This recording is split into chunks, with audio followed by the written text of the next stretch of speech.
Hello നമസ്കാരം.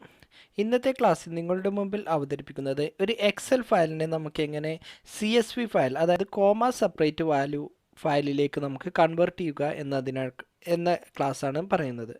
ഈ CSV value എന്ന് പറഞ്ഞാൽ നമുക്ക് എക്സൽ ഫയലിനേക്കാളും ഒന്നുകൂടി സൈസ് കുറവായിരിക്കും. ഇത് ടെക്സ്റ്റ് ഫോർമാറ്റിലായിരിക്കും. ഇതിലെ ഓരോ ഇൻഡിവിജ്വൽ വാല്യൂസും ഓരോ കോമ വെച്ചിട്ടായിരിക്കും സെപ്പറേറ്റ് ചെയ്തിരിക്കുക. ഇത് നമുക്ക് വല്ല ഡാറ്റാബേസിലേക്കോ അതല്ലെങ്കിൽ മറ്റു ആപ്ലിക്കേഷനിലേക്കോ എക്സ്പോർട്ട് ചെയ്യാനൊക്കെ ഒന്നും കൂടി എളുപ്പമാണ്. കാരണം ഇതിലെ വാല്യൂ ആഡ് ചെയ്തിട്ടുള്ളത് വളരെ സിമ്പിളായിട്ടുള്ളൊരു മെത്തേഡ് ഉപയോഗിച്ചിട്ടാണ്. അപ്പോൾ ഇത്തരത്തിലൊരു എക്സൽ ഫയൽ കിട്ടിയാൽ നമുക്കതിനെ എങ്ങനെ കോമ സെപ്പറേറ്റ് വാല്യൂവിലേക്ക് കൺവേർട്ട് ചെയ്യാം എന്നതിനെക്കുറിച്ചാണ് ഇന്നത്തെ ക്ലാസ്സിൽ പറയാൻ പോകുന്നത്. അപ്പോൾ പൈത്തണിലുള്ള പാണ്ടാസ് എന്നൊരു ഫംഗ്ഷൻ മൊഡ്യൂൾ വെച്ചിട്ടാണ് ഈ ക്ലാസ് ചെയ്യുന്നത്. അപ്പോൾ എങ്ങനെ ഇത് ചെയ്യാം, ഇതിൻ്റെ ഉള്ളത്തെ ഓരോ കാര്യങ്ങൾ എങ്ങനെ വർക്ക് ചെയ്യണു, അതെങ്ങനെ നമുക്ക് ചെയ്യാം എന്നതിനെക്കുറിച്ച് നമുക്ക് ഇന്നത്തെ ക്ലാസ്സിൽ സംസാരിക്കാം. അപ്പോൾ ആദ്യം തന്നെ നമുക്കിവിടെ വന്നൊരു ഫയൽ ക്രിയേറ്റ് ചെയ്യാം. ഞാനിതിൽ വെർച്വൽ എൻവയോൺമെൻറ്റ് ക്രിയേറ്റ് ചെയ്യുന്നില്ല, കാരണം നമുക്കിതിലേക്ക് അഡീഷണൽ ആയിട്ടുള്ള പാക്കേജസുകളൊന്നും ഇൻസ്റ്റാൾ ചെയ്യേണ്ട ആവശ്യം വരുന്നില്ല. കാരണം പാണ്ടാസ് എന്നുള്ളതൊരു ഇൻബിൽഡ് പാക്കേജാണ്. അതായത് പൈത്തൺ നമ്മളെ കമ്പ്യൂട്ടറിൽ ഇൻസ്റ്റാൾ ചെയ്യുമ്പോൾ തന്നെ ആ പാക്കേജ് കൂടി ഇതിൻ്റെ ഉള്ളിലേക്ക് ഇൻസേർട്ട് ആവുന്നുണ്ട്. അപ്പോൾ ആദ്യം തന്നെ നമുക്ക് ഇമ്പോർട്ട് എന്ന് കൊടുത്തതിന് ശേഷം നമുക്ക് പാണ്ടാസ്, ഇതിന് നമുക്ക് എന്ത് ചെയ്യാം, ഒരു പേര് കൊടുക്കാം. PD എന്ന് ചേർത്ത് കൊടുത്തു. ഈ പേരെന്നെ ആവണമെന്നില്ല, എന്ത് പേര് വേണമെങ്കിലും കൊടുക്കാം. അതിനുശേഷം നമുക്ക് റീഡ് ഫയൽ എന്ന് പറയുന്നത് ഞാനിവിടെ സ്പ്രെഡ്ഷീറ്റ് അല്ലെങ്കിൽ എക്സൽ ഉപയോഗിച്ചിട്ട് ഞാൻ ഇതിലേക്ക് ഒരു ഫയൽ ക്രിയേറ്റ് ചെയ്യുന്നുണ്ട്. നെയിം, ഇവിടെ കുറച്ച് പേരും അതേപോലെ തന്നെ മാർക്ക് 1, മാർക്ക് 2, മാർക്ക് 3 എന്നും ചേർത്ത് കൊടുത്തിട്ടുണ്ട്. ഇതിന് ഞാനൊരു ഫയൽ നെയിം കൊടുത്തിട്ട് സേവ് ചെയ്തിട്ടുണ്ട്. data.xlx എന്നുള്ളൊരു പേരിൽ ഞാനിവിടെ സേവ് ചെയ്തിട്ടുണ്ട്. അപ്പോൾ നമുക്കിവിടെ വന്നൊരു വേരിയബിൾ ഡിക്ലെയർ ചെയ്യാം. റീഡ് ഫയൽ എന്നുള്ള പേരിലൊരു വേരിയബിൾ ഡിക്ലെയർ ചെയ്തു. PD എന്ന് പറയുന്നത് നമ്മൾ ആ പാണ്ടാസിന് ചേർത്ത് കൊടുത്തതാണ്. എന്നിട്ട് ഇവിടെ വന്ന് റീഡ് എന്നതിന് ശേഷം നമുക്കിവിടെ വന്ന് എക്സൽ എന്ന് ചേർത്ത് കൊടുക്കാം. എന്നിട്ട് ഏത് ഫയലാണോ നമുക്ക് റീഡ് ചെയ്യേണ്ടത് ആ ഫയലിൻ്റെ പേര് ചേർത്ത് കൊടുക്കുക. data.xlsx എന്ന് ചേർത്ത് കൊടുത്തു.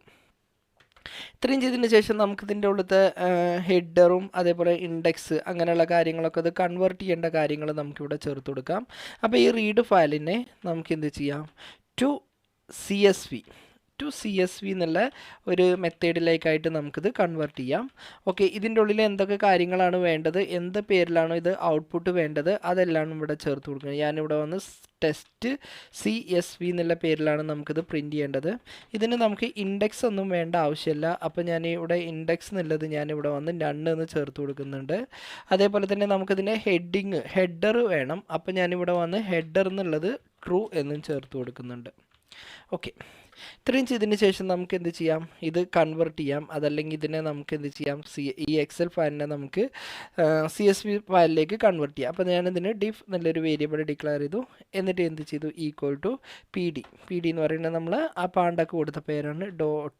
ഡാറ്റ ഫ്രെയിം എന്ന് ചേർത്ത് കൊടുത്തു. അതിനുശേഷം നമുക്കിവിടെ വന്ന് PD റീഡ് CSV എന്ന് ചേർത്തു.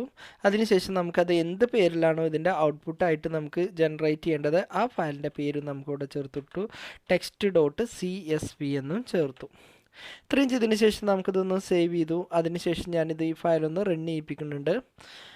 ഓക്കെ, അപ്പോൾ റണ്ണായി ഇത് ജനറേറ്റ് ചെയ്ത് വരുന്നത് വരെ ഒന്ന് വെയിറ്റ് ചെയ്യാം. അപ്പോൾ നമുക്കിവിടെ ഫയൽ ജനറേറ്റ് ചെയ്ത് വന്നിട്ടുണ്ട്. text.csv എന്നുള്ളൊരു ഫയലിൽ ജനറേറ്റ് ചെയ്ത് വന്നിട്ടുണ്ട്. ഇതിപ്പോൾ നമുക്ക് റൺ ചെയ്യിപ്പിക്കണമെന്നുണ്ടെങ്കിൽ അല്ലെങ്കിൽ ഡിസ്പ്ലേ ചെയ്യിപ്പിക്കണമെന്നുണ്ടെങ്കിൽ ജസ്റ്റ് ഇവിടെയൊക്കെ തന്നെ ക്ലിക്ക് ചെയ്താൽ നമ്മൾ ഈ എക്സലിൽ കൊടുത്ത ഫയലിനെ നമുക്കൊരു ടെക്സ്റ്റ് ഫോർമാറ്റിലേക്ക്, അതായത് എളുപ്പത്തിൽ നമുക്ക് റീഡ് ചെയ്യാവുന്ന ഈ ടെക്സ്റ്റ് ഫോർമാറ്റിലേക്കായിട്ട് കൺവേർട്ട് ചെയ്ത് വന്നിട്ടുണ്ട്.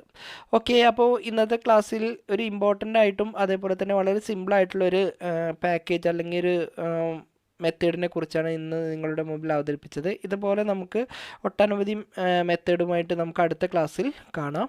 ഈ ഫയലിൻ്റെ ഗിറ്റ്ഹബ് റെപ്പോസിറ്ററി ഈ വീഡിയോൻ്റെ ഡിസ്ക്രിപ്ഷൻ ചേർത്ത് കൊടുക്കുന്നതാണ്. അപ്പോൾ അടുത്തൊരു വീഡിയോയുമായിട്ട് നമുക്ക് വീണ്ടും കാണാം.